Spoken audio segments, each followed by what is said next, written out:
طوال هذه الفترة السابقة اللي كنت فيها مع الإخوان المسلمين وكنت تدرس فيها في السليمانية، نشاطك ضمن الحركة الكردية القومية توقف؟ تقريبا نعم. لأن أنا بعد ما عدت يعني من بعد 75 أقول أنه تنشئتي الفكرية الخالصة في أربيل كانت تقريبا بعدها. يعني كنت أنظر إلى القومية كنظرة سيد قطب رحمه الله، أنها جاهلية وصنم يعبد من دون الله عز وجل.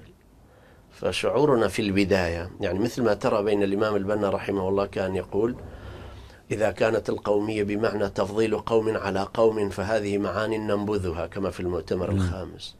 لكن في فترة سيد قطب رحمه الله، فترة الناصرية، سيد قطب وقف بوجهها بحزم، قال إنها صنم يعبد من دون الله عز وجل. وهذا رد فعل على محاولات النظام الناصري فرض القومية العربية فرضا بوجه علماني بغيض ومحارب مستأصل للإسلام. فنفس الشيء كان عندنا.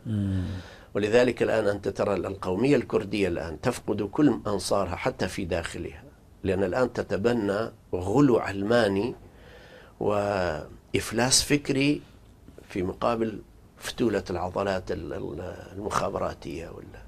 والحكومة هي كلها تعتمد على أصابعها الشيطانية في محاربة كل توجه مستقل.